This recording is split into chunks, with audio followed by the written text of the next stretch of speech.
In the hotel room again at SHOT Show. I'm here with a super good dude, and I consider a friend already, actually. It's Ruben Alvarez. Ruben, how you doing, dude? I'm doing good, bro. A little hungover, but I'm good. SHOT Show will do that Vegas. I'm working on like day 2 or 3 here right now, and I've lost track of days. It was interesting. I was looking at my thing like, so who do we have today? I was looking at Tuesday, but we're actually at or Wednesday. Now look at me. I've already lost today's it. Thursday. Here we are. We're on Thursday. We got a couple more days to go. Yeah, I'm in the elevator. I'm like, yeah, man, it's like, it's Wednesday, bro. We still got 2 more days of this. And my buddy John looks at me and goes, no, bro, it's Thursday. And I look at my watch. I'm like, holy shit, dude, it is Thursday. I'm like, this lack of sleep's really getting to me, bro. I was telling somebody else, one of my buddies was hitting me this morning. He's like, so how is it? And I go, well, it's going great. It's been super productive and so many good people and cool things to see and just a really exciting time. But I haven't seen daylight for more than I don't know, maybe 2 minutes. We had to jump over to Walgreens to grab some water and a couple of SD cards or whatever. That's literally out the door of the Venetian and right next door, and then into the Walgreens and back out. And I need some vitamin D and some fresh fucking air. Yeah, 100%. Yeah, you're like, holy crap. And it's also cold too. And it's crispy. It only rains 3 times a year, and then we get in and it's raining. The first day, I'm like, oh my God, it's raining right now. Yeah. Can't be just sunny. Why is it so cold? It's crispy. I mean, I came from a bunch of rain, but it is cool out there. But such is Las Vegas, man. I mean, there's a lot happening. What an exciting time at SHOT Show. I think it's been a super positive event. It's been my first experience, and the best part about it is the people and getting to sit with guys like you and chat. And one of the things I was really excited about with having you is you're coming from a little bit of a different background, and you're starting new things in your life at whatever point, and we're going to get caught up on that it is. But so you work for you work in the world of law enforcement, right? I mean, that's how you put food on the table most of the time. I'm sure there's a tier 1 aspect to that for you. You have just started relatively recently a brand new company called Paradox Training. Yep. To help civilians and LEO with with their training, and we'll talk about that, particularly in the world of firearms. And when you're not doing that, you still spend plenty of time snatching souls on the BJJ mat, because you've had a huge background on that, which I really want to talk about. So there's a lot there, dude. Let's unpack some of that stuff. Yeah, a whole trifecta going on. Yeah. Yeah, catch me up. So let's talk a little bit about just sort of your background and let people know who you are. I don't have a ton of intel on this. You gave me a little bit before the show, but love to kind of dig a little bit and find out how where did the BJJ thing start? How did that happen? When did law enforcement come in? Was that always a thing? And then we can talk about the business. All right, yeah. So synopsis of me, I was, I was that overweight kid with asthma and allergies and all that stuff. My father is a big martial artist. He did karate and stuff. And the Marine Corps, he was in Okinawa. He did judo and all that. And then he became a cop. And he stayed with the karate stuff, and now he's doing jiu-jitsu, but it's always been a martial art thing. And my dad's Dominican, so it's you're Dominican, you're supposed to play baseball. But my dad's I don't like baseball. It's in the DNA, yeah. And then me, I'm I don't like baseball, Really? But my grandfather played in the minor leagues and stuff, and he was baseball. But it's crazy how it skips a few generations. But so my dad had me in martial arts when I was a little kid, then I stopped. Was a band geek. Yeah, I also played jazz. I was a saxophonist. I got accepted into college for music. And I was no, I'm going to go to the jiu-jitsu route, And my dad was what? And I'm I don't want to go to college for music. I want to go do jiu-jitsu. My dad's what? That's crazy. But yeah, a lot of people don't know I played jazz. I'm very into music. Yeah, that's why you always see the vinyls and stuff. I always post a vinyl or something. What inspired that? If it wasn't coming from dad, where was that coming from? Because look, there's music is one thing, and I was into music as well. When I was a kid, I played the horns. I was into all the brass stuff, and people hear that and really, what? I was yeah. I was encouraged to do that by my parents, and then I kind of fell in love with it. But I'm always interested to hear especially when I talk to guys like you, where did that fit in? Well, I've always liked jazz and stuff like that, but for me it was because my asthma was so bad as a kid. The doctor was hey, maybe he should play music, because you're constantly blowing into an instrument, you're working out your lungs, breathing, or do martial arts or a sport.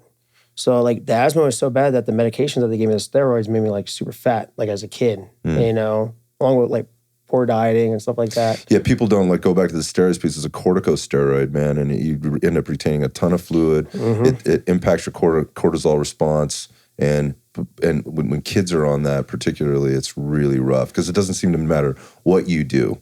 You can't lose that weight. You feel shitty all the time. You're kind of cranky, but it says it means to breathe in this case. So you take the pill. Yeah. So like I had really bad asthma, that overweight and stuff like that. So I was doing music. I was still overweight, and I was kind of like getting picked on. Like I'd get bullied, but like I would fight the bullies, but I didn't really know how to fight, so I'd just be getting my ass kicked. So, you know, my grandmother put me in martial arts. I ended up doing Aikido for a while. Got a brown belt in Aikido. Lost weight doing that, and my brown belt is from Tenshin Aikido, which is directly under Steven Seagal. So my brown belt certificate has Steven Seagal's signature in Japanese kanji. Everybody knows who that guy is. Which is crazy, yeah, you know. But I remember I was sitting down watching a Gracie's in Action video, and my Aikido instructor is my godfather, and I looked at him and I go, hey, can these guys whip your ass? And he's like, yeah. I'm like, why the fuck am I doing Aikido? Why am I need to not be doing this? Yeah.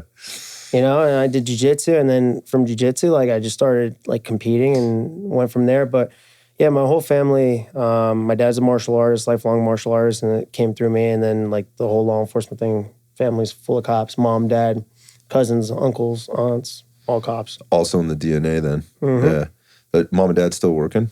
So my dad's retired. He's been retired 5 or 6 years now. He retired when I started. Okay. So when I started FTO, my dad retired. So it was like kind of like the passing of the torch. The torch, I was just going to say. Yeah. And my dad was like a well-known, like, you know, gang detective, you know, did a lot of cool things with like gangs. Wasn't on SWAT or anything like that, but very big on the gang stuff. And then my mom, she's still active. She's got 5 years left till retirement. She was the first motor woman for her agency, so she did like the motorcycle stuff for a little bit. She's badass. Yeah, super badass. Still works midnight, street cop, loves being a street cop. You know, she's like, no, I don't want to do anything else. She left motors, went back to street patrol, was a detective for a little bit. She kind of liked it, but she's like, yeah, but I'm sitting at a desk, you know, doing investigations. I want to go out and be a cop. So she went back to the road. She's been working midnights for like 20-something years. Good for her, man. Loves it, you know. And sometimes she'll call me. She's like, I got into a chase today and stuff. I'm like, oh, that's cool. Awesome. She can share that with you in that way. My mom's like 50-something years old, and she's still like acting like, like a brand new cop. Like, oh, I just got in a chase. Oh, I ran after somebody today. I was like, oh, that's cool. That's something. You know? So, yeah, whole family's cops, and then, yeah, martial arts and stuff. So it's like embedded in my DNA. It's like, it's the only thing I really know how to do. Yeah, I mean, I get that. I mean, you sort of dedicate yourself to doing it in order to get to kind of where you are or where you've been with BJJ.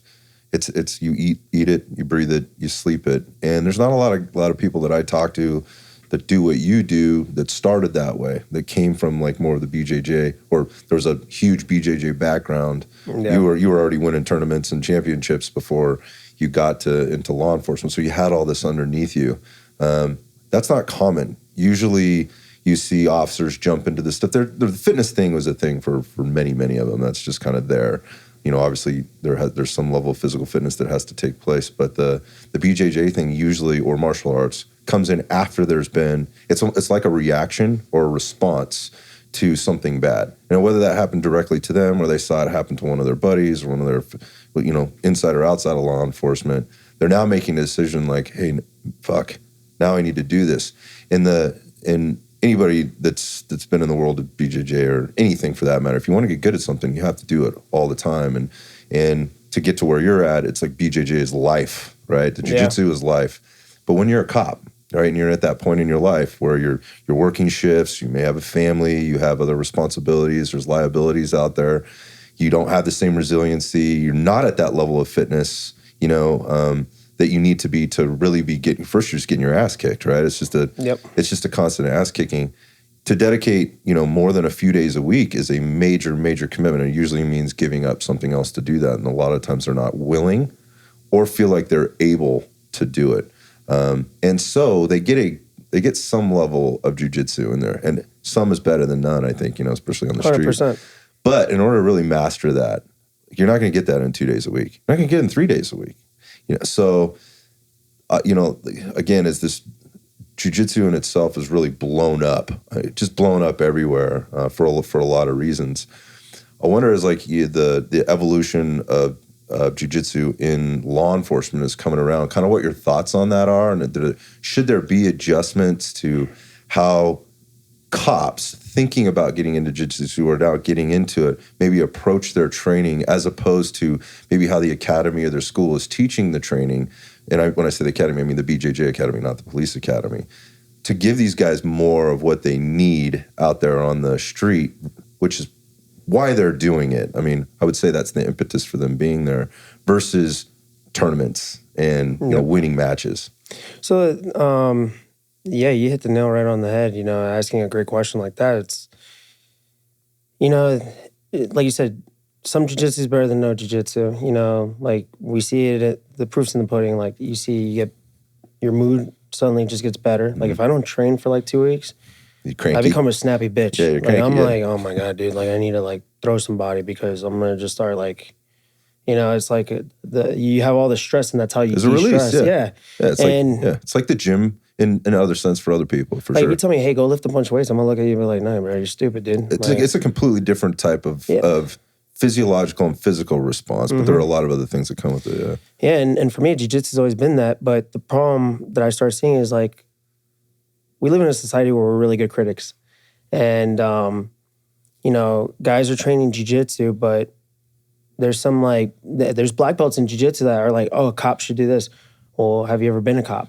So you need to find somebody that knows jiu-jitsu, but it's also done the work too, like has done law enforcement. So you have a bunch of good resources now of dudes, not just me, but other dudes that were cops or still are cops that are black belts in jiu-jitsu, and we know how to separate the sport from not really the self-defense, but from the law enforcement standpoint, because there's laws here too that we have to be aware of. Like law on the mat is different than the law on the street. Yeah, you're civilly liable for whatever you do. Some agencies have policies where you cannot do chokes. So, you have to know how to... It's a huge part of jiu-jitsu. Right? Yeah, like everybody knows the rear naked choke. Everybody knows an automatic move. It's an automatic thing. It's like you do it long enough, like, and you see that opening, you're going for it, right? Yeah. And then, like, let's say something does happen and you have to articulate it in court why you use this move. Well, why did you use it? And there's some jiu-jitsu, like famous jiu-jitsu black belts are like, well, we know how to do this. We're expert witnesses or whatever. But it's like, you guys were never cops. You know what it's like to be sleep deprived, depending on caffeine, just got chewed out by your sergeant, going what through happened on the call before. Yeah, like, you went from probably like seeing like a dead kid and now you're fighting a dude. Or you went from like an accident where the dude was like a huge dick to you and now you're fighting some dude. It's like, it's crazy. It's the same. I mean, I look at not the same, but similar in that when you see a shooting like an OIS, video or whatever, and people are always the critics. I would have done this. They come out Monday morning, quarterback the hell out of it, like, oh, you should have done this, or this was wrong, or that was wrong. And I appreciate the fact that we have that kind of video and we have that stuff to really be able to examine. And look, it's also it's America. You should be able to say whatever you want to say. But sometimes it gets very unproductive, but I think there's more positive that ends up coming out of it in the end because you're starting to see people become aware and be exposed to it. But this is my point about BJJ and combatives on the street versus in the sport, and who's delivering the information and how they're delivering it, and then who's criticizing it at the same time. So I love where this is going, particularly with the combatives piece, because we're all saying cops need more jiu-jitsu, but who's saying that? And do they actually know what they're saying? Because, again, tournament jiu-jitsu is sport jiu-jitsu, and how am I going to protect myself in real life as an officer who is bound to certain policies, procedures, whatever else?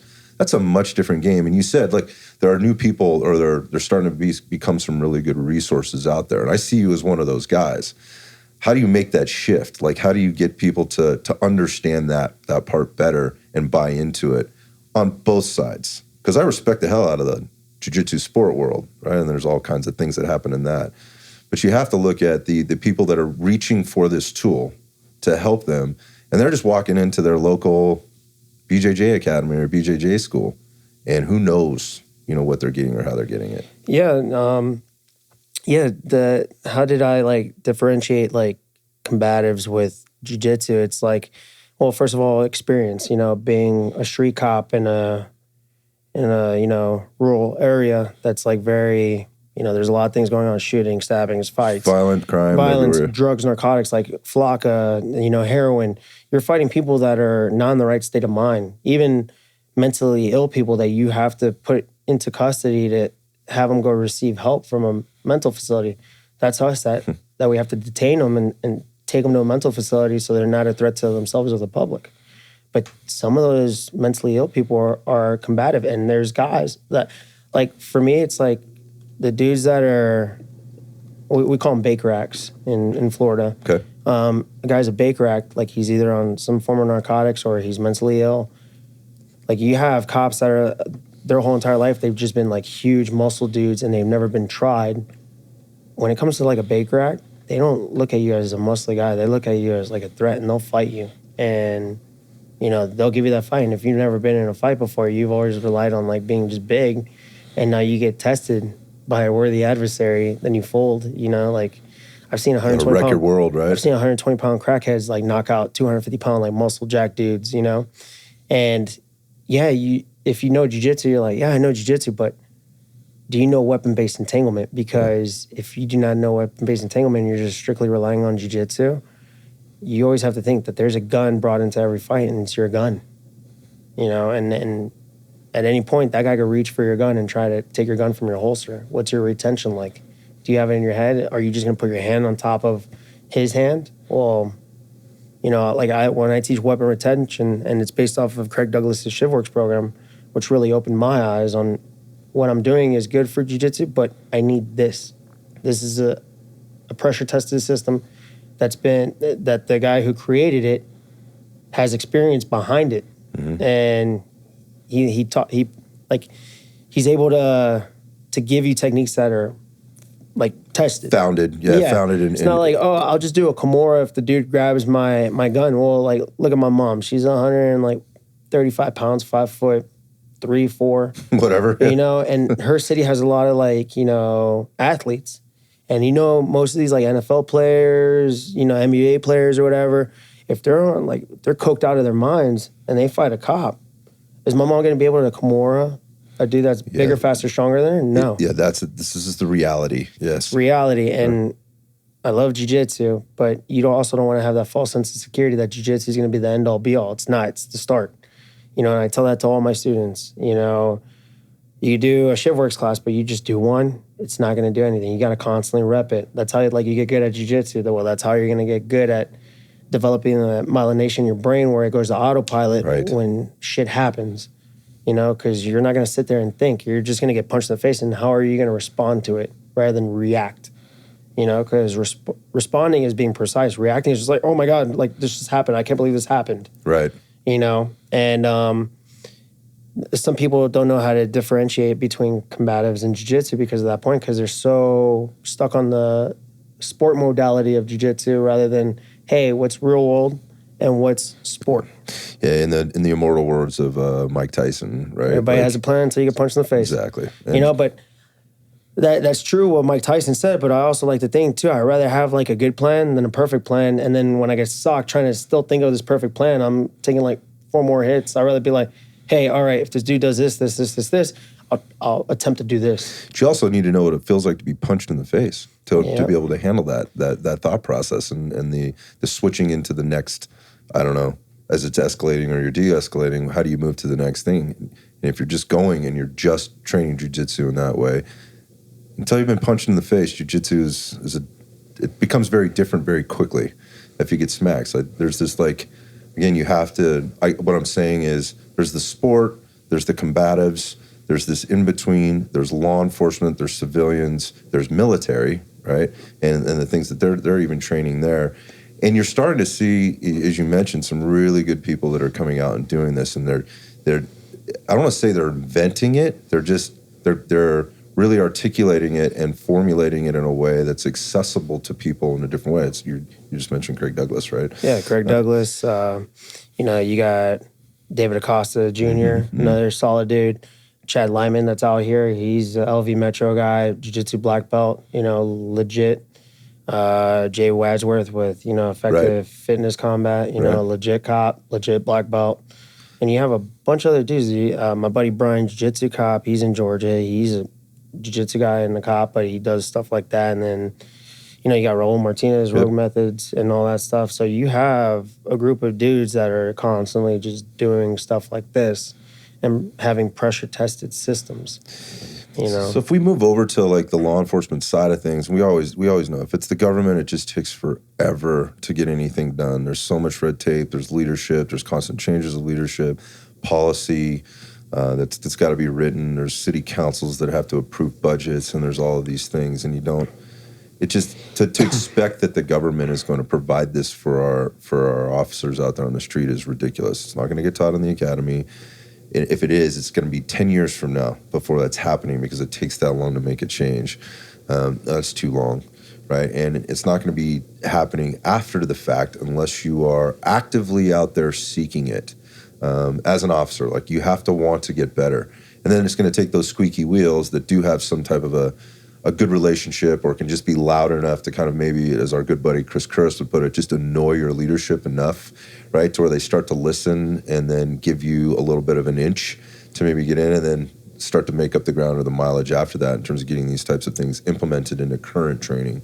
I wonder, what your thoughts are, given your background on what you're doing, about how to do that at a local level for your own community like you're doing. So we can talk about Paradox a little bit. We can talk about what you're doing with your own fitness and things like that. But is there a way to do that? Have you seen anybody be really successful with this from like a model perspective, like regionally? I mean, South Florida, So there is a paradigm shift happening within law enforcement where we're changing like old modalities of like training. One example is like you'll hear old school cops say, "Don't look at your holster when you holster your weapon." Mm-hmm.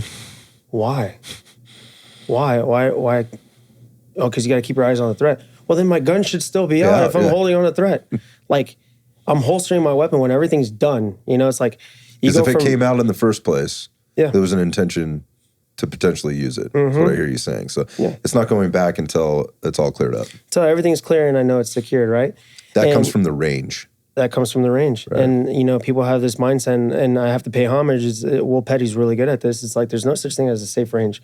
There's such thing as safe shooters. Everybody thinks that there's like this, force field around the range that, hey, nothing's going to happen to me. And then next thing you know, you accidentally shoot yourself. Accidents happen. Yeah. And it's like, I tell my students this, you could, do a lot of great things in your life. You could build structures, you can make rivers, you could build a bar. But you fuck one goat, you're a goat fucker for the rest of your life. The rest of your life. You're not that dude. You're not shaking that one. So, you do something great, you kill an active killer, right? But then you shoot yourself in the ass holstering, they're going to be like, oh, yeah, he killed the active killer, but that dude shot himself in the ass. Because we like to tend to go on that negative thing, right? You can do 1,000 good things, but you do one bad thing, they just harp on that bad thing.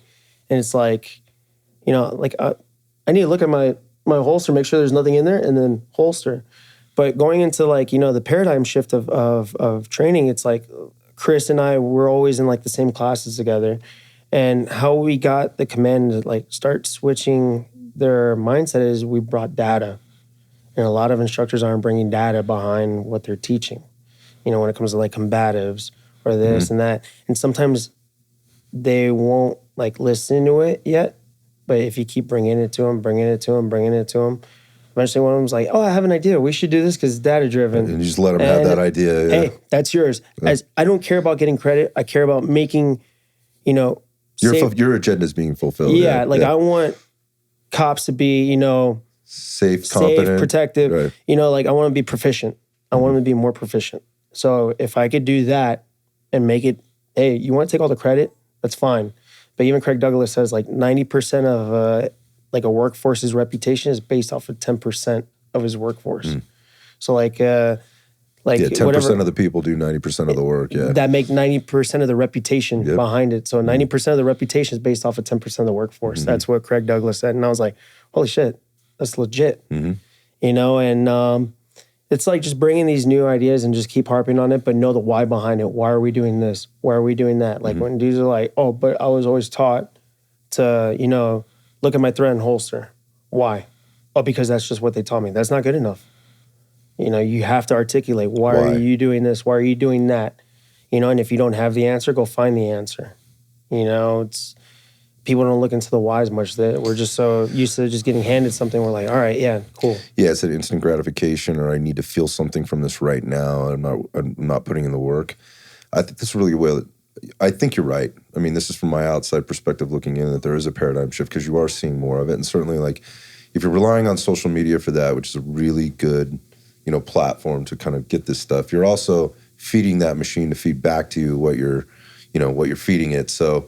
I'm seeing more of it, and that all the names that you mentioned are very familiar to me, and I think they're doing a great job. And that comes from the law enforcement push side, right? So these are guys that have this law enforcement background that are working with other law enforcement officers, agencies, and then they have their own company, beyond that. So let's step outside of that because of your background and where you're coming from. Like, what can like BJJ school or academies do to help with this, right? To maybe help support that movement or that paradigm shift, if they wanted to, obviously, and do it in a productive and proficient way, understanding that audience, right? And that, look, these aren't going to be people that are probably coming to to class 5-6 days a week because they don't necessarily have the time or the bandwidth to do this. What can they be doing to maybe be, I don't even know, maybe it's just making connection with the local law enforcement agency. Is it offering free classes? Is it, inviting other instructors in from outside to teach classes? What are your thoughts on that? So about jiu-jitsu academies and trying to have that mindset of training, the best example I could give is a guy named Cole Miller, former UFC fighter, has his own jiu-jitsu academy. Cole is one of the only civilians that's able to teach special operations combative program. He's also trained with ShivWorks.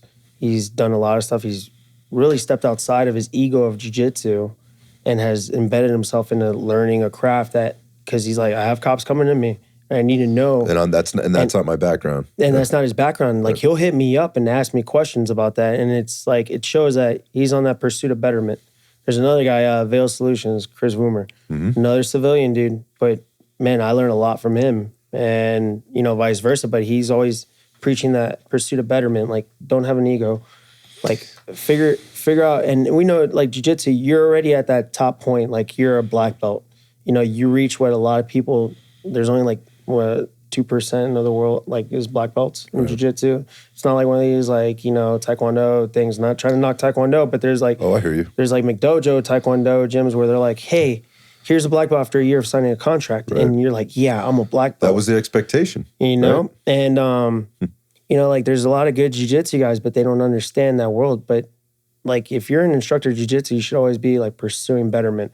Go out and get out of your comfort zone. Go take a ShivWorks class. Go do that. It's open to civilians. And like you said, we're in the age of technology where you could find classes. Now, it's both good and bad because, like, let's say you're a beginner person and you don't know anything about anything, but you're like, oh, man, the world's going to shit. I need to protect myself. Let me look up somebody. Right. And then you get... That shopping experience can go very wrong very quickly. Yep. Anywhere you go, you could throw a rock and find a firearms instructor, right? Yeah. Oh, yeah, I'm NRA certified. Right. Okay, you went through like a little class and shot like a little qual. Yep. Cool, but like...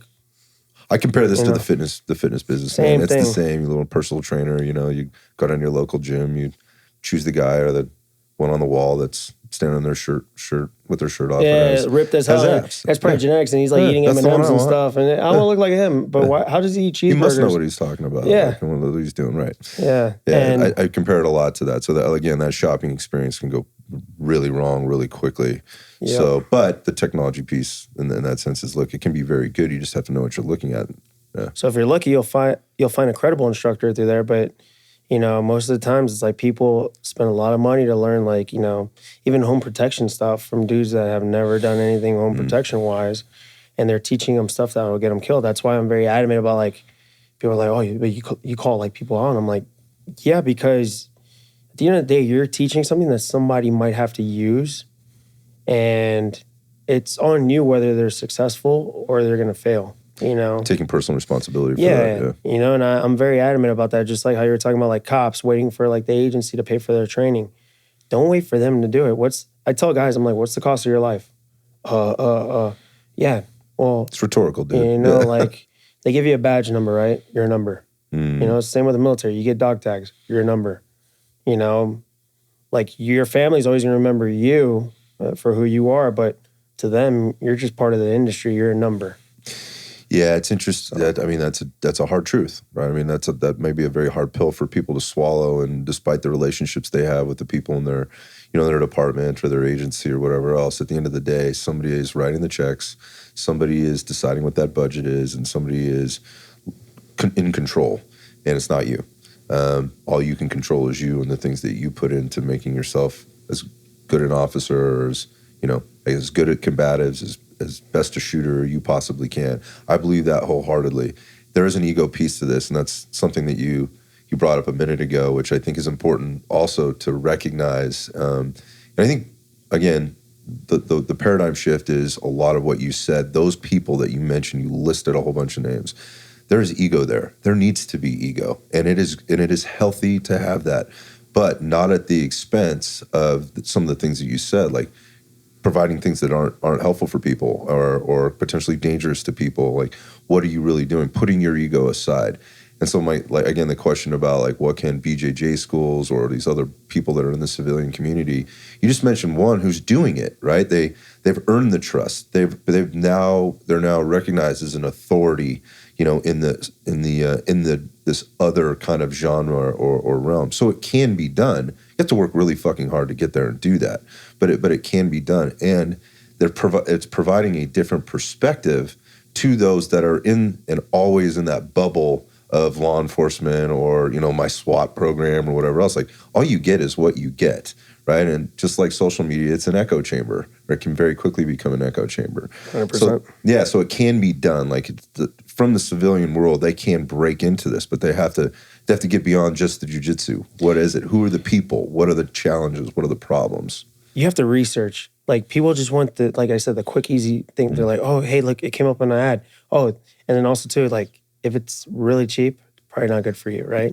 Yeah. It's like you buy a $20 optic from Amazon compared to like a Trijicon. You're like, listen, man. I mean, I'm a Trijicon guy, but at the same time, like, look, you're gonna learn that one way or another. You're gonna learn. You're gonna learn. And it. you don't want to learn Don't bargain with your fucking life. And you don't want to learn it the day you get tested. That's my and point. Be like, oh damn, this is crazy. I wish I could go back in time. No, bro, you're here now. You gotta accept what's happening in front of you. Consequences. Yeah. These are the consequences. Like, I'm trying to mitigate as much as possible.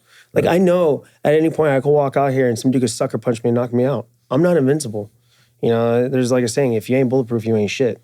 And it's true, because like no combatives program is flawless. Like, I'm not going to guarantee you, hey, 100% of the time, it's going to work every time. It's like Sex Panther, only 60% of the time, every time. Doesn't make any sense. But what I'm trying to do is mitigate, like, you like fucking up tremendously where you're going to be on like a World Star video or a YouTube thing, being like one of these dudes. And then I'm going to have some guy that doesn't have no law enforcement experience telling me how bad I did. It's real. Yeah, that is real. Very like critiquing, like what are things that led up prior to that? How much sleep did I have? How much caffeine did I have? What's going on in my personal life that's clouding my judgment to do this? Yeah. And it's like... And is your ego challenging? And your ego too. And where's my confidence levels at? Like, you have to have all these things. It's checks and balances. And, like, it's just crazy how, you have to train for this. Yeah. So this is just like a word to the BJJ world too, because I've experienced this, and that is in BJJ just as a culture, like, there's a shit ton of ego, right? And there's a lot of politics. That's the thing that shocked me the most when I got into it, was like, why are we talking shit about the school across the street or across town or whatever? Like, I get, like, there's healthy competition. Well, we see them at tournaments and our job is to beat their ass. Totally get that. That's the competition piece. But it's the undermining and the bullshitting. And this instructor said this, or this instructor went here. And I understand the lineage, like, and that makes perfect sense to me. But along the way, there's, I think, like this subculture of this garbage that I think seeps into all that, and it ruins I think it turns off a lot of people coming into the BJJ because they don't understand it. They're like, I don't know anything about that school. All I hear is how bad it is.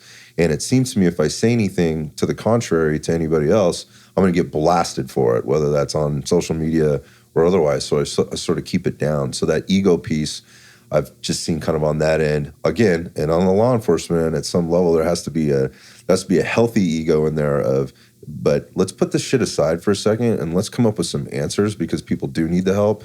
And there is a right and a wrong way to do it. It's not one way, but there's a right and a wrong way, and we gotta find our way in there. But yeah, again, like the interesting part is I recognize there is a paradigm shift. I wish it was happening a little faster, particularly and getting in the minds or in the eyes or on the screens of the public out there, so that they could see the realities of what it looks like when people do go hand in hand.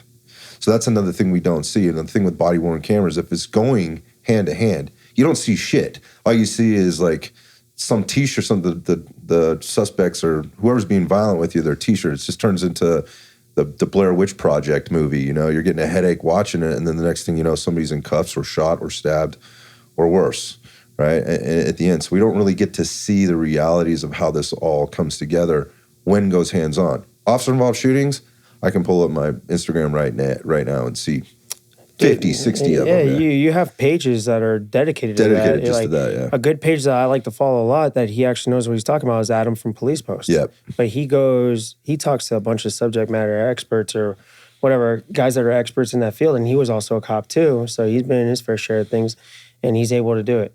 You know, and they articulate it in a very good way. And very at the good end, context and intent. Yes, that's exactly right. The context is there. There's an intent to deliver quality information, and I believe create conversation. Right or wrong, you know, is not what we're looking for. Just create conversation or dialogue around it. I couldn't agree with you more. Great. Yeah, there's such good things as healthy debate and then arguing. Because arguing, you're not really listening. Like, I want to receive the information, process it, and give you my response back. Like, I don't want to just react of what I hear. The problem is we're in that whole cancel culture that, like, I always have to be right. Well, you also have to admit when you're wrong, too. It's like that black box thinking, right?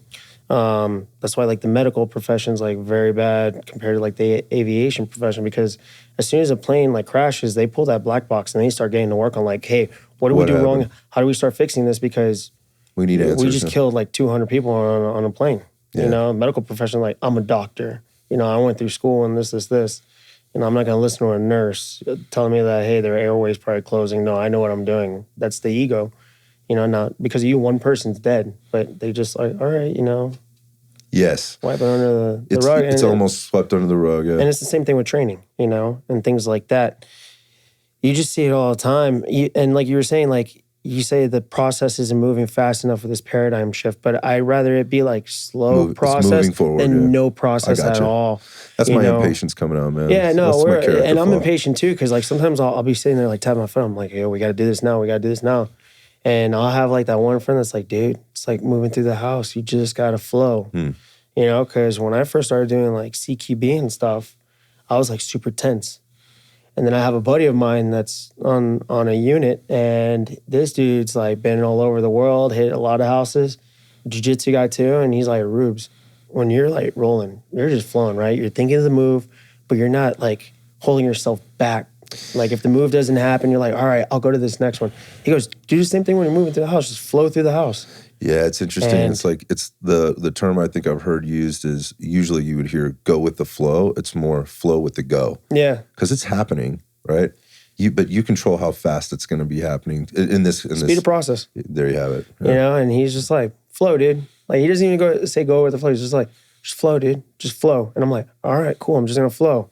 And I flow. I'm looking good. I'm thinking of everything. And I'm actually like making myself have that process. Rather than being like, oh my God, I got to do this, I got to do that, I got to do this. But it comes with time and training. And your repetition. And reps. Right? And knowing what that feels like, which is a whole other thing. I mean, you can talk about getting into a flow state. And BJJ is a great way to, when you stay in it long enough, to understand kind of what that feels like. And you know when you're not there, when your head's out of the game or you're over anxious or whatever the case might be. But unless you know what that feels like, and that takes practice to get there. And yes, part of it is repetition and whatever, obviously the specific application or whatever you're going to be doing. It's that stress inoculation. Like, hey, you have to have stuff piled on. You got to get punched in the face sometimes because that'll knock you right out of your flow state if you've been punched in the face while you thought you were flowing. And then to get back into it. And then to get back into it. How do I reinsert myself back to that flow state while being stressed? It's just like putting rounds on target. That is a skill. And it takes process in order to learn that skill. And most people don't have the patience or the wherewithal, for that matter, or self-awareness to be able to get through it. And I think it's super important. And I know what you're talking about right now, and this is a great place to segue a little bit, is what you're doing with Paradox, because you're recognizing a need for people to hear all these bits and pieces, and you're not limiting it. You're not gatekeeping it. You're providing it to both those of first responders, but also citizens. Like Joe Blow. Just American citizen like me. You want to talk about Paradox? And we can talk about it. Yeah, I'm here to talk about whatever. Let's talk about Paradox. Let's talk about what inspired it. So Paradox, what inspired Paradox? So my buddy Tony, Rural Tactical, Tony Seminot, big industry guy here. You see him. Be hard pressed to know anybody listening to this who doesn't know who that is. I'm his professional photographer. When people are like, "Hey, you're that I'm guy. like, just give me your phone. It's him. It's Lurch from Call of Duty. It's the guy that jumps over cars, that does the real world tactical. That's him. Just give me the phone. Just hand me your phone. I'll take the picture. Yeah, I'm like, and it's cool because he does a lot of good. Like I was telling you earlier before the show started recording, we were having breakfast and a guy walks up and this guy looks in immaculate shape, looks like a stud, looks like a football player. And he goes, "Man, I was fat, out of shape, depressed. I had no girlfriend. And because of you, I'm in shape. I have a great job." And all of a sudden, he's like, I'm sitting over here with my girlfriend, and his girlfriend's really attractive. I'm like, "Hey, great. Good for you, dude." Right on. And then he's like, "Yeah, can I get a picture?" I was like, "Just give me the phone, dude." And I take the picture, and I asked the guy, I'm like, "Man, you got motivated from Tony?" I'm like, "I'm always around Tony. I'm not getting motivated." That's great. And the guy's like, then we all started laughing. I'm like, "You think I'm joking? I'm serious." But no, I get motivated by Tony. And Tony, coming from motivation, Tony motivated me to start Paradox. Tony's like, "Look, man, I'm getting out of the tactical industry. I'm not teaching anymore." He's still in the tactical industry, but he's doing reviews on gear and stuff like that. And he's like, when you teach something for so long, for me, jiu-jitsu is fun now. He wants it to go back to being fun. So he'll pop into some of my classes and AI for me. And it's like, holy shit, I was always AIing for you. But he's like, "Start your LLC." And I was like, "All right, cool." I start my LLC. He's like, "Think of a good name." And I'm sitting around, I'm like, "Man, what's a good name?" And when you're trying to think of something, it's not going to come up. And then one day you're not thinking about it, like Murphy's Law. And then it comes up. And one day I was telling a student in jiu-jitsu, I'm like, "Dude, learning in this sport is an infinite paradox. You're never going to stop learning. You're always going to keep going. It's like a tree with branches." I'm like, there's things that I'm still not good at in jiu-jitsu that I'm learning from you guys. And I said it again, it's an infinite paradox. And I'm like, paradox. That sounds dope. Boom. Paradox Training came. And then the logo is the infinite triangle, which means constant learning. I know a lot of dudes do the triangle and stuff like that. What's funny is I have Chris and all the Condition 1 dudes. They're all great dudes. And I had my triangle way before. And then my buddy's like, "Yo, these dudes are copying your triangle." I'm like, no, it's way different. Mine's an infinite triangle. That's a cool triangle. And then, Z and them have their thing on the triangle, their meaning behind it. Look, Red Dot Fitness has its own triangle too. And the Gracies have their triangle with the stick figures and all that. And it's and the infinite triangle also pays homage to jiu-jitsu for me because, the old school, I still have my old Rio de Janeiro Gracie, shirt from Brazil where it had the triangle with the sticks. Legends. And all that. And, and I pay homage to that. So Tony was one of the reasons I started the LLC. And then my friend John Bartolo, who ran the Bartolo show down here in Vegas, God rest his soul, he was like, "Dude, you need to start teaching, And I was like, "All right, yeah, I'll start teaching." And I kept putting it off. I had the LLC, I had everything, but nothing really pushed me to teach. Okay. And then one of my best friends, Sean Bonilla, he's also an instructor. He runs Ready and Able Defense. Yep. Legit dude, good shooter, good jiu-jitsu, good combatives, good mindset, and overall great person. This guy lives by what he says. He's very religious. He's a Christian, devoted husband. He's only 30 years old, and him and his wife have been married for, I think, 12, 13 years now. Yeah. And they're young at age, but in the mind, they're so mature, you know, and not only that is he's a good teacher, you know, like he cares about his students, like how they progress, you know, and that's one good thing about Sean. Sean was like, you need to start teaching too. And I'm like, yeah, you know, all my friends would tell me you need to start teaching. And Sean would call me every day. These are legit dudes, man. Yeah, they're not going to hang you out to dry. And I have a good circle, you know. Sometimes each one of them, like any friendship, they're not just trying to blow smoke. Yeah, like you know, and like any friendships, like sometimes they'll annoy you where you get pissed and you're like, just shut up, stop telling me what the fuck to do. Those are the best friends. But they'll call you out on your shit, and you need friends like that. And you know, I was like, all right, yeah, I'll do it. And he kept calling me every day and hounding me. And I'm like, no, yeah, I'll do it. And I kept making up excuses. And one day I'm sitting with my good buddy Mike.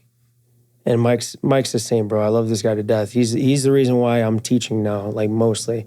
Because he gave me all the like push that I needed and checked me like a good friend should. I'm sitting down watching some video of like some Instagram instructor. He's actually here at SHOT Show. I'm not gonna say his name, but he's out here.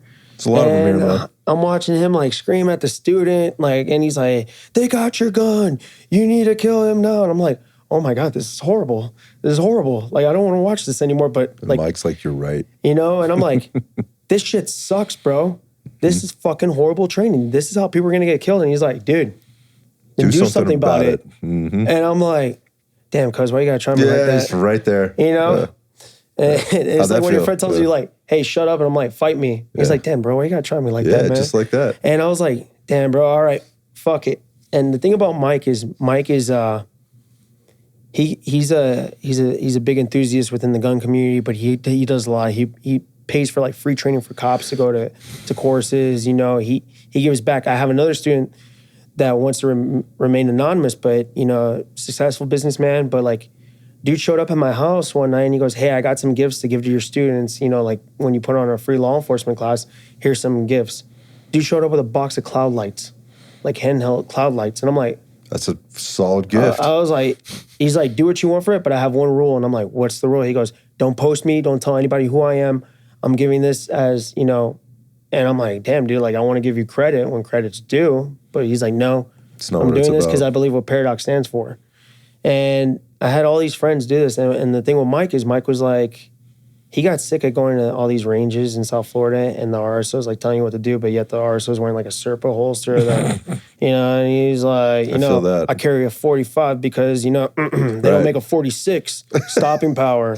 And you're like, oh my God, bro, like you need to go look at ballistics. Right.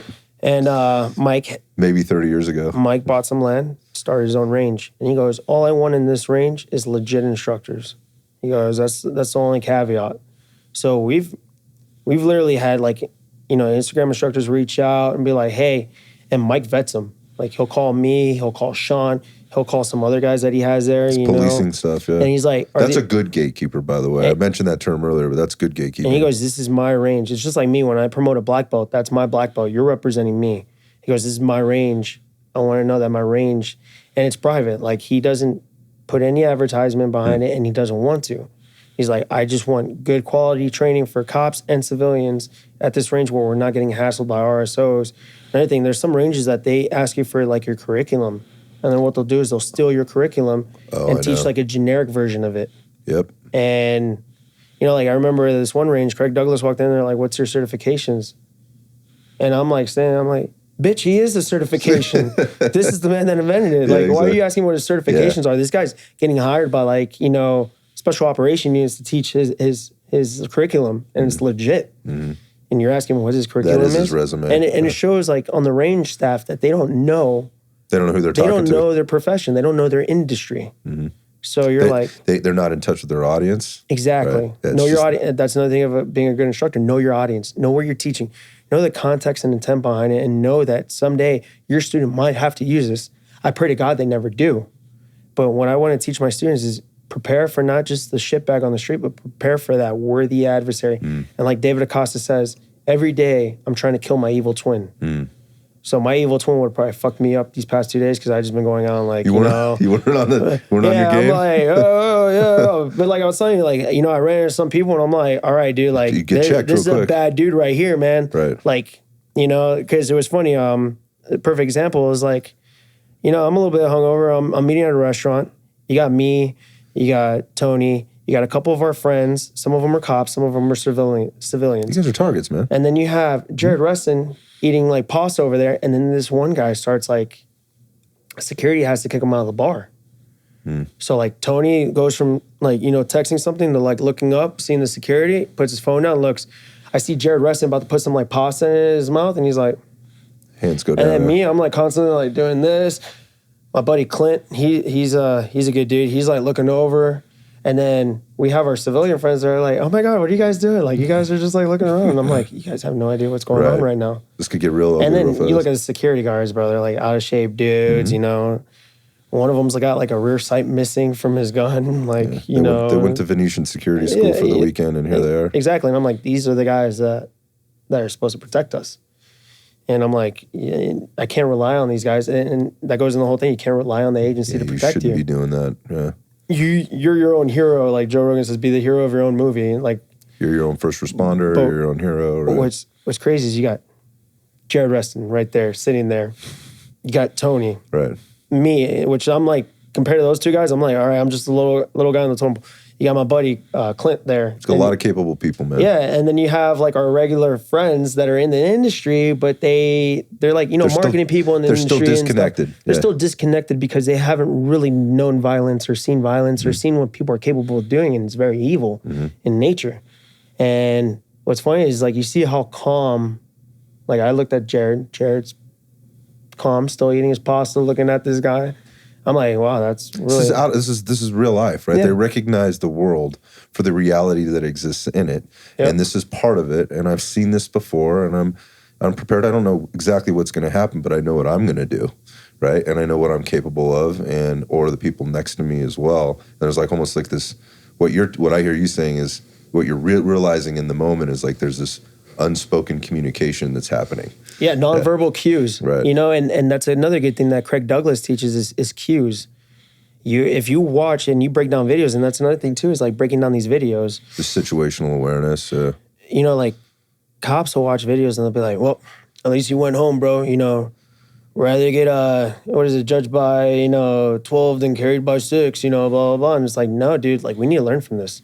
Stop going into this like, hey, the cop was successful or whatever, goes home. Yeah, cool. But there's a lot of deficiencies that we have here that we can learn from and value. Not do. Yeah, there's value in it. Yeah. And you have to learn it. We have to see it for what the face value is. We have to see it from the officer or the regular person's standpoint. And then we also have to see it from the bad guy standpoint. It's like that whole, how would you kill yourself? How would you kill your evil twin? Right. Like David Acosta says. And you start thinking about things like that. And Will Petty really opened up my eyes with stuff like that, like seeing that. And it made me a better instructor and taught me how to break things down to that. And it's like, I'm looking over and I'm seeing social cues from this guy that these guys aren't picking up. Mm-hmm. And I'm also seeing the social cues from the security guards. Like this guy's just like bladed, like chilling, and then taking his eyes off of him. And one thing Tony said was like, yo, keep looking at his left hand. It's in his pocket. Mm-hmm. It's in his pocket. And I'm like, all right, so if this guy goes to reach, if he goes left hand, is he going to turn this way, which is going to be the most natural flow state to go that way to do something? Mm-hmm. I'm like, maybe let me go out this way. To protect yourself. And like I told you, I carry a dagger on me. Mm-hmm. I'm like, that dagger's coming out. Sure. Or a butter knife or even a spoon, something. Some type of force multiplier. I'm gonna do something to distract him and try to disarm him, or what if he pulls out a knife? What are we going to do? Also, on top of that, I have to think about the security guard. Mm-hmm. Is he going to be able to draw that Serpo holster while he's 400 pounds? And the person sitting next to him at the bar. What's his shot placement? Right. Is he a proficient shooter? Mm-hmm. He could probably shoot towards the guy with a good intention, but then strike me because he's like pushing his gun this way, right. And doesn't know under stress. Under stress. No matter how good a shooter is on the range. And I could tell he doesn't train. Why? Because he's got standard Glock sights and the rear sights missing. And his gear. You could, there's guys that have great gear that can't shoot or fight for shit, but, you could tell also too, if a guy has really bad gear and the way that he presents himself, if you look at this guy, he didn't, and I don't judge people off of body types either, but you just tell by his mannerisms and shit, look at me, I'm not a physical specimen, I got a dad bod with no kids, but I know what I could do, how I could push myself and do this. I'm not a physical specimen, but I am a trained specimen. Mm-hmm. I know what I can, what my limits are and how to push them. This guy I don't think has been pushed to his limit. So based on all the other things you're taking. And on top of that, I'm thinking about like, how is Jared going to react if something goes down? I know he's going to react well. Yeah. Like that dude's been tested a shit ton. You know, he's like a SWAT god. And then I know Tony's been tested, and he's family to me. So and we've been in a lot of, you know, shit together. I'm like, all right, I know how Tony's going to react. And I know how my buddy Clint's going to react because, you know, we've been in a lot of shit together. So I'm like thinking, but I'm also thinking like, you know, what are they going to do here? You know, and it's funny. It's like you have that mindset. And like a lot of my students are tagging me because I told them, I was like, read When Violence is the Answer by Tim Larkin. It's a great book. And they're reading it and they're like, holy shit, I never thought of things like this.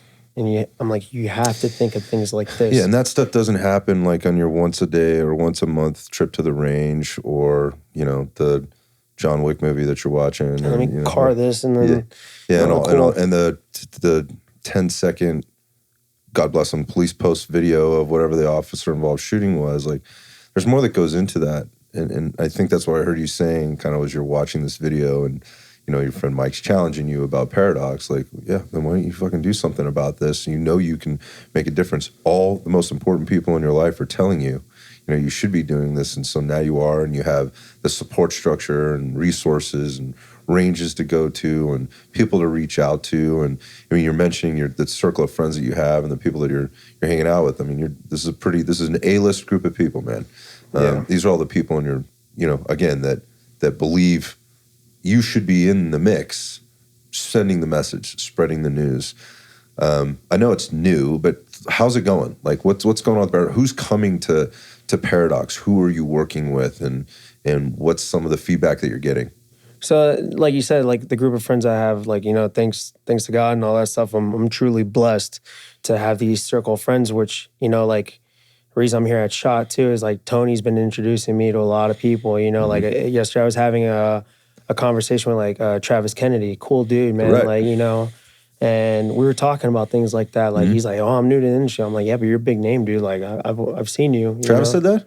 Yeah. He said he's new to the industry. Like new, like, you know, with the whole teaching thing. And I'm like, yeah, you've been around like 3 years, but like compared to these big name dudes that have been around forever. That's very humble of him. You know, but the way that he said it, like, I was like, man, this is a good dude, you know? And we were just talking about like, you know, training and stuff. And he's like, oh, you do the combative stuff. Like, he's like, I want to do some of that stuff. And I'm like, well, you're really good at shooting. I want to learn from you, like, how to shoot, you know? And it's cool to see dudes like that. And I got a list of great friends too, besides like these guys, like Scott Jedlinski, Modern Samurai. Another good buddy of mine. That dude calls me at least once a week to like just like, we talk about jiu-jitsu and stuff, and he'll bounce ideas off of me. He'll be like, hey man, I'm not a cop, but I'm asking all my cop friends, what do you think about this? That's another thing with the ego. Like he knows his lane and he asks stuff. Same with Chris from Vail. You know, Chris is like, hey dude, I've been doing this. What do you think about this? And I'm like, that seems really legit. And that's great to hear, because you don't hear that on Instagram, right? You don't witness that phone call. You don't hear about this. People aren't talking about the sharing of information, the debriefing, and the people that are trying to be better through other people, and really pushing the limit that way. Like, I don't know the answer here, or I think I know the answer, but I want to be really fucking sure before. Like, again, Modern Samurai, he's making really sure he's giving the right information before he's getting out there, and recognizing his responsibility. I'm making a few assumptions. People listening can, like, whatever, dude, you don't know that for sure. You're right, I don't, but I do know that what I hear you saying is that people at least are opening up that dialogue to be better, so that they're providing better information out there. And this goes to the whole paradigm shift you're talking about. Yeah, and they're trusting in credible people to, you know, to say that there's validity to what they're trying to do. Because, you know, credible people will be like, no, that sounds like horseshit, you know, or that sounds great. But it's like how Mike checked me, like, go do it. You know, like, stop talking, do it. You know, he'll bounce. I'll be like, I remember, I forgot what friend asked me. They asked me something. Oh, what do you think about this for retention training? I was like, I don't know, man. Let me go pressure test it. You know? It's a great answer. I'm like, let me go pressure test it, and I'll let you know what it comes out with. Now, I'm just not going to pressure test it, because my level compared to other people's levels are different. That's your experience. So I'll grab some of my alumni guys, and I'll ask them. You know, I got my good buddy, Jared Anderson, champion jiu-jitsu black belt. You know, we used to compete against each other, and we're boys.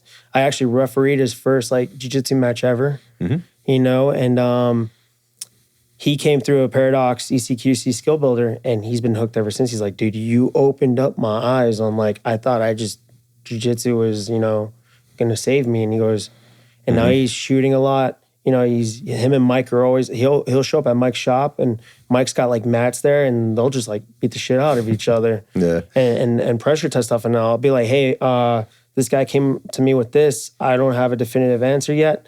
Can you pressure test this? Yeah. Let me know what you got. I'll go to my other guys. I'll hit up Cole Miller. Hey, I got this.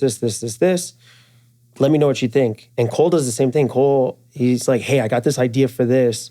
And one time he told me an idea, and I go, Cole, that absolutely sounds like shit. Don't do it. I love you. Yeah, you're being. I like the fact that you're thinking outside of the box, but that sounds too outside of the box for anybody to grasp.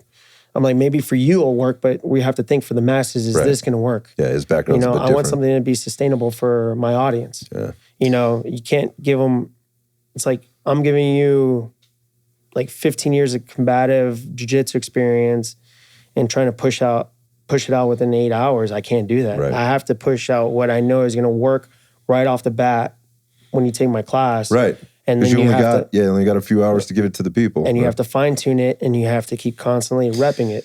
Yeah, I don't think a lot of people taking classes respect that until they come across an instructor that puts the time in, or a person, instructor or coach that puts in the time, like you're talking about. And that you really have to work. That takes a lot of effort, right, to do that, because there's many other things you could be doing during the day, and you could simply write that outline and teach the same stuff you've been teaching that was taught to you or whatever, because 90% of the people there are going to get, probably more value out of that than they would have gotten out of the last class, or certainly not taking a class at all. But the consumer, the end user, right, once they get that experience, then they recognize it, right? And I love talking to the people that play in different worlds. Like you talk with the end user on the tier one and actually operate in that world, right? And then you get to talk to you. I mean, you just dropped a bunch of names of people that are training and operating in that world, right? And then there's the end user like me, who's in the civilian world, right? Who's like your couple extra buddies that were sitting at the table when the incident happens with the guy at the bar. And there's this like kind of this cross-pollination. And so the guys like you that are working with the end user like me are people that I'm really intrigued by, because they respect it all, and they're constantly searching and driving to get better in it all. Pursuit of betterment. Not because they have necessarily a personal agenda, but what you said your drive was this is fucking terrible. This is how people are going to get killed, and this shouldn't be getting said, right? At the end of the day, is there a business to this? There 1,000% is a business, which is the reason that shitty video is out there in the first place, because somebody's making money on shit information. So coming back to the circle and the friends and the guys that are working with end users that may be a little bit lesser known, or I want to almost say kind of on the fringes as compared to even a few of the names that you've dropped here today. I love talking to those guys because you know what? They all talk to one another, and that's what I found. The good dudes, the ones that are mixing it up like that and have truly like dedicated themselves to mastering the craft, but also the profession of what they do, which is coaching. And I look at them as coaches coach it, like they're a coach's coach. You're one of those guys. Like you've coached jiu-jitsu, you've coached firearms training, you've done a little bit of combatives, and you told me you want to do a little bit more of that, which will put you in a position already as a coach to be able to deliver that information at maybe a little bit better level than a lot of people out there. But the group of people within the quote unquote industry that are doing what you're doing are being looked at as these are the drivers of what's going on. You have some really big names out there. They could say or do, post, sell, create whatever product, whatever widget, gadget, or whatever they want. They're gonna make a lot of money doing it. That's just how the world works. But what I see is there is a fucking pecking order here. There is a pecking order, whether you wanna understand that or not. And I really believe the people that were really a lot more patient with that pecking order and maybe came into it in a way you did, like, man, we can do this better. Not, I can make a shit ton of money doing this, but we can do this better. And I'm gonna look to my friends to figure out how I can help them and they can help me do this better, because in the end, everybody wins. And I'm going to say it again. Yeah, it's a business. There's a business aspect of this. And you shouldn't be ashamed of that. It's okay to be prideful of that, for doing a good job, making some money, being the guy that gets the call, filling the classes, or whatever else. But the guys that I talk to like you that are doing what you're doing, that's not how it started, and it's not how it's ending. It just continues to go and picks up steam. And this came together because of one of those guys. One of those guys is like, dude, there's dudes you want to talk to, or a dude you want to talk to. It's Reuben. You got to talk to this guy. And I've already heard that being said a bunch more times, because once we connected and I put it out there publicly, like, hey, got a group of, here's my list of people that's coming in. People are like, dude, that guy's awesome. I watch him all the time. Like, how did you get him? I'm like, through other good people. And that's at the end of the day. Got up on a little bit of a soapbox there and talking about the circle because I'm privileged. But that wasn't prompted by me. You started doing that on your own. And I found that to be very interesting, because when I look at some of these other big names, that shit never comes up. It never comes. Big names, let's not put it that way. Big companies, because I don't want to call it, there's no individual I'm really thinking about, but there's those big companies that are really riding this wave on, whatever, like somebody Let's get the biggest influencer, that's a character that has 70,000 followers, and it's like, that's the problem, is that we're putting value in what's your follower content rather than what's your message and stuff like that. And you hit the nail on the head. It's like, people will just probably want to make a quick buck. At the end of the day, I don't know what people's like religious values are, but I know when I die, when I meet God and he asks me like, hey, I'm going to be like, I didn't sell my soul for money. I wanted this to be this. Yeah. Do I have flaws? 100%. We all have flaws. I consider myself a shitbag, but like, it's like, I know for one thing is, my morals and my principles of this was I wasn't going to sell out, because there's like... It's easy to do, man. The money grab is real. There's beer companies that have hit me up like, hey, we want to sponsor you. We'll give you this shit amount of money. And I'm like... That's what SHOT Show's about in a lot of ways, right? I can't do it. Your product's shit. Mm-hmm. What? And then they look at me like, what? And I'm like, dude, the money's great. Sure, I can fucking use that money. Like, who can't? Right. But the thing is... my morals outweigh that monetary obligation, because people value my word, and I said it on my buddy Phil Daru's podcast, on the Book of James, my yeses should be my yeses and my no's should be my no's. And like, if I tell you that, hey, this holster's the best thing since sliced bread, there's dudes that are following me that are cops, are like, hey, Reuben says that this is legit. I need to get it. And then next thing you know, they get into a fight over their gun because of the holster, and then it breaks. That shit's on you, man. Yeah. And it's on me because I was the one that said, hey, you need to get this. Yeah, that type of taking responsibility needs to be taken a little bit more seriously, I think, in the end. And again, that's not to say this product is better than that product. But if you're going to say that it is, right, then you have a responsibility, or should feel morally obligated to backing that up beyond the monetary gain or the follower gain or the street cred or social cred that you get from doing that. I have always believed that in business. It's how I've always handled myself as a person and handled that in life. That's all I have.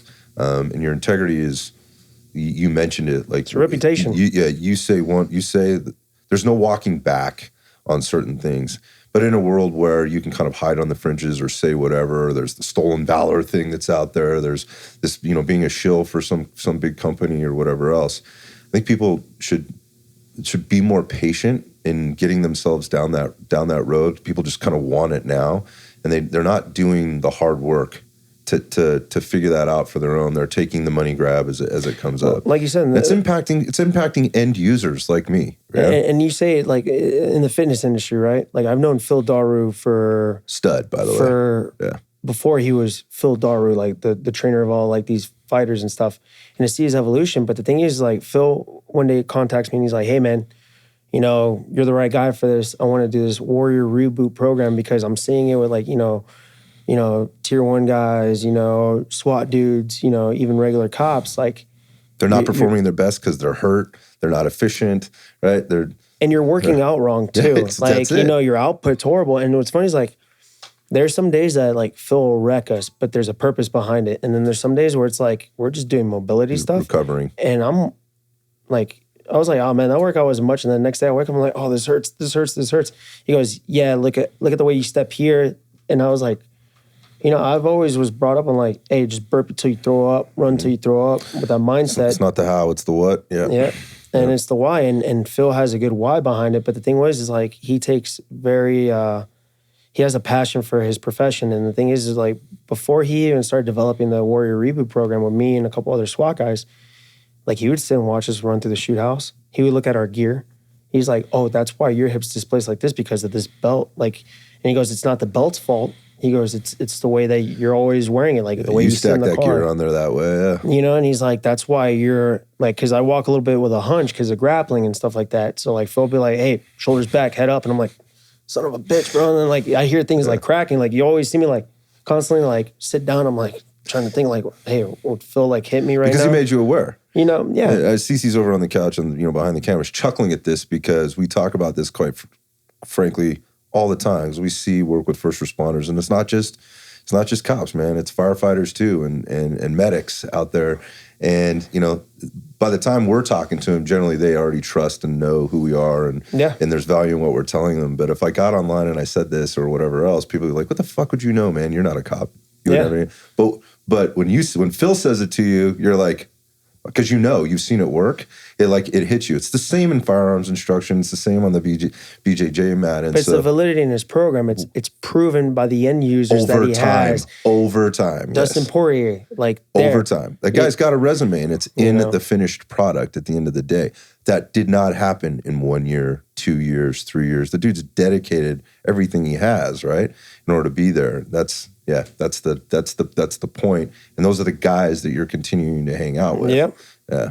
And the impact that they can make on you and beyond. And continue like on a daily basis. And so this is my point about good coaches know good coaches.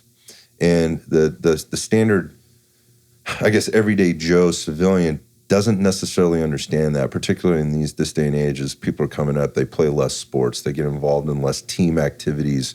They're getting not quite the same level of coaching they may have gotten in the past. Everything is very specialized. When I was a kid, it was play baseball and soccer and baseball. We rode our bikes. We were in Cub Scouts. We had all these different experiences, and now everything is just kind of honed down. Like, well, if you play soccer, you play soccer. If you play baseball, you play baseball. And if you're not on that team all year long and you don't work with this coach, right, or more specifically, you go work with that batting coach, then you're going to get blackballed, because nobody likes that guy. And that shit stifles the learning process and also the growth process for the industry as a whole, but also the end user. When in this game, it can literally mean the difference between life or death. So I'm really encouraged to hear about and see and finally kind of witness the coaches coming together, that are coming together, and they're not living, every single one of them, including yourself, they're not living on their quote unquote resume. Mm-hmm. This is what I've done, or this is what I did. It's on my paper, this is the certification, whatever else is. This is what I'm doing. This is why I'm doing it. This is what I will do down the line. So I wonder what's the most exciting part about Paradox for you right now? What can we look forward to, man? It's just seeing how much it's grown within a year. Because I just recently started teaching a year ago, and it's blowing up. And it was funny. I'll mention Travis Kennedy again. Tony goes, "Oh, this is Ruben with Paradox." He goes, "Yeah, I heard you guys." I was like, "You heard of me?" Weird, right? You heard of Paradox? I know. He's like, "Yeah, I heard of Paradox. It's legit." Yeah. I was like, "Oh, okay, cool." And that goes in that whole reputation thing, because people are going to talk. And it's like... But that's not why you're doing it, right? It's not so Travis Kennedy knows who you are. No, I'm doing it because, I just want to promote, legit pressure-tested training, what Craig Douglas has done, what all these other guys are doing. Look at Chris. Chris is a legit dude, but he won't talk about his resume. Mm-hmm. But he's a great instructor. And Chris... when I was still in the training unit for my agency, he would call me and be like, "Hey, can you send me this lesson plan? I want to check this out and this." And he goes, "What are your thoughts on this, this, this?" And I'm like, "Yeah, boom, boom, boom, boom, boom." I had a guy from Orange County Sheriff's Office. He's like, "Hey, what's your protocols for this, this, this, this, this? I'm curious to know. Can you help me out?" And I'm like, "Yeah, I have no problem helping you out. Just give me a few hours, because I'm a little hungover right now, but I'll let you know what we got." And if I can't find it, I'll put you in contact with somebody. My buddy Jeff Cota, he does a lot of like the aerial platform stuff, shooting from helicopters. That's his niche. And dudes are asking me, they're like, hey, we need something for like shooting out of helicopters. I'm like, I don't know dick about that, right, but I'm giving you this number. Tell him you're my friend. He'll help you out. And I'll hit him up and be like, hey, bro, somebody needs help with this. Yeah, I got you. That's the reason it's blowing. That's the reason it's blowing up, man. That's the reason you're busy, is it's the growth through the growth of others. Yeah, because I like watching all my friends be successful. I don't like being that person that's like, I want it all for me. It's like, if my boys are eating, then I'm eating too. It's all good. Like Chris, seeing his evolution, like with Cobalt rifles and doing all this. And, what a crazy cool group of guys. He gets a lot of shit for it. And like, I remember one time some dude was like talking shit and I looked at him, I go, do you even fucking know Chris? Because that's my friend. And, he's like, hey, but he doesn't post anything on shit. I'm like, I know he's legit. He doesn't have to tell you he's legit. I'm telling you. And I'm like, why do you think the company's sponsoring him? Right. Because we all know Chris is he's not posting all over. Yeah, he don't post. He's posting like his bacon and eggs and his dogs. That's exactly what Chris. Yeah, I'm so jealous of that dog park he goes to with the beer, he's the not beers stop. and the barbecue. Yeah, I want an invite. Yeah, he's like, like he'll just randomly hit me up and be like, hey, I want to hang out with your dog, dude. Like your dog looks so cool. I'm like, yeah, whatever you want, bro. You can take him. I like dogs better than people too, man. But you could tell like he doesn't depend on like the resume. Like he just wants to get better and he wants to produce like better gear for the end user. Like those Cobalt rifles are legit. And I was like, man, what's so legit about them? And he would tell me, well, this. And then, of course, Mike is like, I'm going to buy one and test it out. We got to test this. Yeah. And then he grabs it. I'm like, that's a really good rifle. Right. Like, Chris was right about this. I took Chris's word of mouth. And just like how Chris told you about me and all that stuff, it's like word of mouth. Chris is like, hey, Scott wants to do a podcast with you. I was like, well, he's your boy, right? Yeah. All right. Whatever. That's all you have to tell me, because Chris's judge of character and credibility is good for me. Right. He's a good dude. Yeah. All right, cool. No problem. And that's what we need more of, and we need to be able to call out these shitbags that are just trying to get like a profit out of things. Agreed 100%. And sometimes it's not even like, so I guess what I see too, kind of, it's not necessarily, it doesn't even, let me back up. It's not necessarily even a shitbag that's doing it. It's just somebody that isn't seeing the bigger picture. Like who's their audience? Who are they talking to?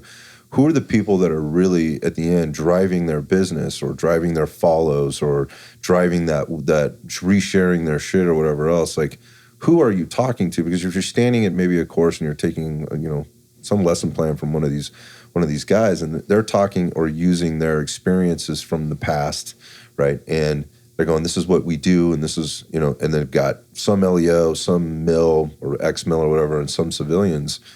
They're saying things in context that don't apply to all the people there. And I recognize how hard that is, when you're doing, whether it's on social media or otherwise, giving the message to the greater whole, right? And putting it in a way that everybody can understand it, respect it, and take some value of it. But you have to know who that is.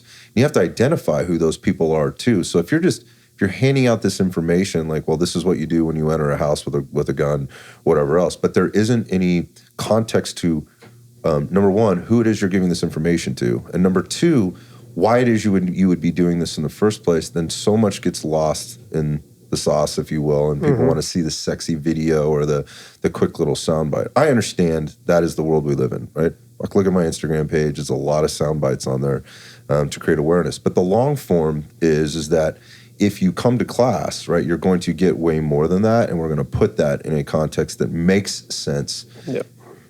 Because we know who we're talking to, because we've talked to you about that, right, who you are and what you want out of this, so that you can walk away and actually have some usable skills, which means the class curriculum is not necessarily going to be the same every time.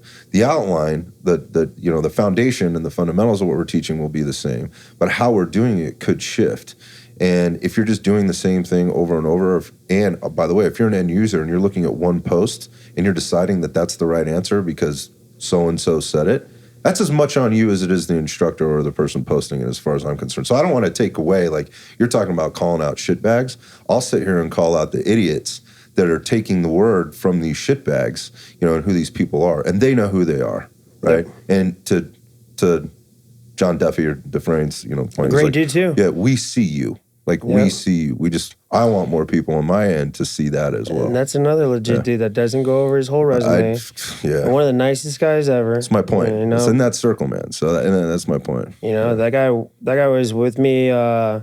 They brought him on as he would come in and drop in sometimes, and he was with me on my swim for SWAT selection. Oh, is that right? Yeah, and he has a funny story about it. I'll let him tell you, but it was really funny. Like he was telling Tony, and Tony was like, "You never told me the story." I was like, "Yeah, well, John was there. You know, he'll tell you about." Was it an embarrassing one?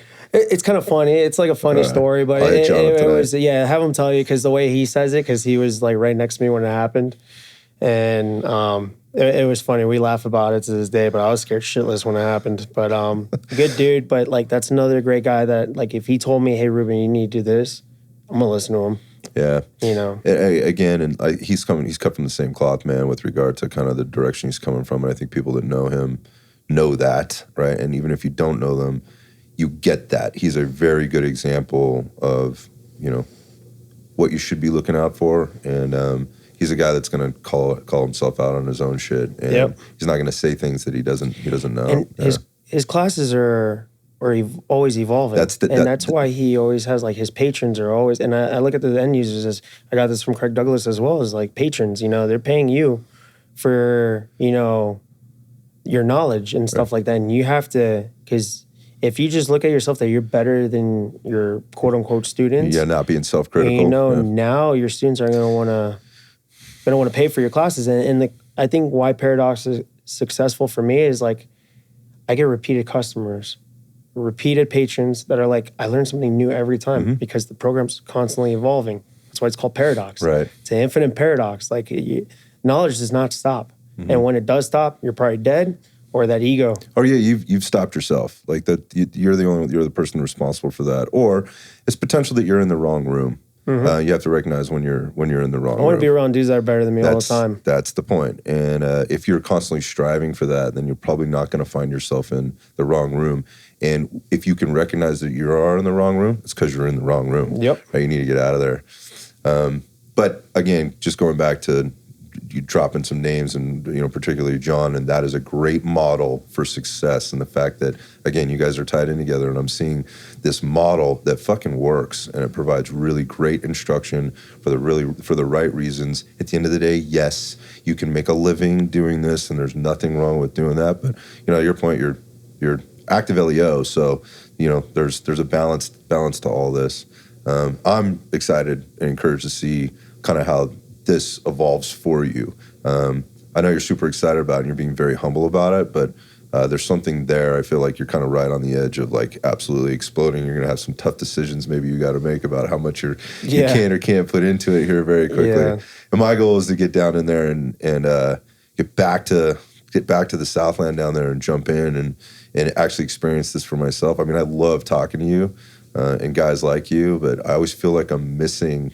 You know, like I'm left wanting, right? Yeah. I'm left wanting every time. As privileged as I am, as much as I get to take away when I listen back to these things, to try and reconnect and download the new information that I picked up while we were actually having the conversation. I'm always left like, damn, like what's the calendar look like? When can I get out there? Is this feasible? But I have to be honest. So as I posted as we're wrapping this thing up, as we posted, you know, kind of who was on the list and you were there, I had a bunch of people reach out to me like, dude, like, you got Reuben on. That's awesome. I'm like, yeah, man, I'm super stoked. And then they sent me, I got a couple pictures. They were the same picture, and it's a sticker with you in your kit. I'll give you one. I got them in my bag. And somebody asked, like, they would love to know the story about where that sticker came from and the whole rip comparison from Yellowstone. Yeah, so the sticker came from two of my guys in Ocala, Robbie D and Jesse. Jesse's another dude. He made his own range. Okay. And he brings in legit instructors. And I met him through Sean, so it's that whole circle, you know? And Jesse's just a good dude, man. Like, this dude will call me, like, randomly and be like, hey, what are your thoughts on, like... And he's in the industry, too, but he's very quiet about it. Like, he's been a SHOT Show a bunch, but then he's like, you know, I'm done with it. Like, I just like doing this. I like being an end user. I don't want to be in the industry no more. But we were talking, and you know, he's like, I got a package heading towards you. And I'm like, oh, what did this dude send me? I was like, this guy probably sent me like a box of dicks or something. Like, joking It's around. one of those guys. Because we joke around. We all man. got a friend like that, man. Like yeah. I got a buddy of mine, Marcelo. Like I put the I got it from Scott Jelinski where I put the like lines on the hand, like know your grip. Yeah. So I'll draw dicks on his hand. You know, and I have to know like my audience because like if I have like a new female shooter, I'm not drawing a dick on her hand, dude. I'm gonna look like an asshole. But like for my buddy Marcelo, he's got a good sense of humor. Sticks all day. You know, yeah. I'm like, look at this big dick. You gotta match it up, bro. And there you go. And anyways, I'm like, oh, this dude's gonna send me a box of dicks, and he sends me a box, and he's like, here you go, and it's a bunch of Paradox stickers, and then it's a sticker of me and Kit from a SWAT graduation. It's awesome. He's like, you had the Steven Seagal hair going, like, totally, look dude. good. You're there like this, like, look at it. All cool. I'm like, all right, it doesn't say nothing about my agency. Cool. Well, yeah, I'll hand them out to like my closest friends and stuff like that. I'm like, just don't be posting like it on a random wall or at a gas station like the Joe Biden things. Like I did that. That's like, where I see that. That's exactly how I saw that sticker. Yeah, I want it for like close friends. Like there was a guy that like I gave him a Paradox sticker. And he's like, what about a sticker of you? I was like, that's for my close friends, bro. I just met you. Like I don't know what you're gonna do. Where is this gonna wind up? Maybe you might spank bang to it. That's weird, bro. Like I don't know you, so I just give it to my friend. So you're a friend. I'll give it to you, and I'll give it to the guys. Yeah, you should run those as man. Those are classic. Oh pictures no, he ordered like 250 more. He sent me a message. They should be limited edition, man. They should be numbered and like dude. You should auction those things off. He sent me a message and he's like, dude, that thing is a huge success. And what's funny is the reaction of all my friends that get it. They're like, oh my god, this is epic. Yeah. So yeah, that's what happened. And the Rip Wheeler thing. My buddy Chris Gall is a TTOG down in South Florida. He's a good firearms instructor, big name guy down there. He's like, dude, you remind me of Rip, dude. Like you do remind me of Rip. He's like, your mannerisms, the way that you act, and he called me one day. He's like, dude, I was watching this one episode where like Beth and the other chick were beating the shit out of each other, and she's like 9 years of jiu-jitsu. The other girl hits it, and then Rip walks in and goes, oh, you guys are coming in this dude's house and disrespecting him. Like, you guys are going blow for blow until somebody quits, and then you guys are going to kiss and make up. He's like, that's some shit you do. And I'm like, oh, probably I did. That's awesome. But yeah, Rip, I've gotten the whole, like, I look, when I was in the academy and I was shaving down and stuff, I look like John Berthel from The Punisher. I got that. You get it all. Yeah, I get some of them. And I'm like, bro, where are you getting these comparisons from, dude? I see the Rip. But the Rip thing, like, that's, everybody's like, yeah, the beard, the long hair, you know, the mannerisms, still like Rip. Well, I'll look out for that sticker winding up at the gas station or in some restroom. I pray not. Like I don't want that. I don't want with a doodle next to it or some shit. One of the guys on SWAT season, they're like, "Oh, what the fuck's this dude doing on a gas station thing?" You know, I'm gonna go back and make him do a bunch of burpees for that one. So like, I only give it out to friends that I know what they're doing with it. Like one of my closest buddies, Jeff, he put it on his safe. And I posted the video on like my story where he asked his daughter, he's like, who's that? She goes, Uncle Reuben. That's awesome. So it's cool seeing that. And then, you know, like some of my friends posted like their squad cars and stuff, you know, so. I love it. It's funny. Yeah, so if you know you, that's where I came from. And that's what I got like from it. Like it also says a little something about your sense of humor and kind of where you're coming from. And your ability to laugh at yourself and the whole ego thing and whatever else, which I think is novel in this community too, with everybody, you know. Everybody's just punch out, do work. You gotta get ready for that. You walk downstairs, everybody's mad dogging whatever. It's like, just chill the fuck out, man. Yeah. That's why I posted that picture that my buddy John took of Tony and I where we're like looking at some shit. I'm like, what is that? You can just tell our expressions. Like we're walking around like I said, I got the resting bitch face, but like when you start talking to me, I'm joking around and stuff, and then I'll go back to being like, all right, I'm just tired mostly walking around, but yeah, it's like you see these dudes like they're Velcro dipping bullshit, just walking around like, what's up, bro? You want this? I'm like, no, I actually don't. It's an interesting industry, man. It's funny. It's comical, and you have to make it fun. Like especially when you're an instructor, you have to be funny and make it fun for the guy because. You know, like I was telling a lot of cops when I teach, is like I want it to be fun because you already know what you're doing for a living. It's high stress. Why am I going to make you stressed out in training? You're not going to learn when you're stressed. You know, like I tell guys, I'm like, you're going to look like shit. Fine. Don't worry about what other people are thinking about you. Like let's get better. Just get better, you know, and have fun doing it. Yeah. So like you see Duffy, he's a fucking nerd. Yep. You know, cool dude, but like just up a nerd, you know, put him in the corner. But the not taking yourself so seriously is a common thread across that circle. And that's why I wanted to ask about the sticker, because I cracked yeah, up. Yeah, I'll give you guys some of the stickers. Yeah, and whatever. But again, I think that says a lot just about the human, and you know, when you compare and contrast that kind of thing against the message, these words get thrown around a lot, and I'm not a huge fan of them because I know I get they're a little cliche, but there's a little bit of authenticity there, and you know, it's genuine, and I appreciate that, and I appreciate you sitting down today and just being that dude.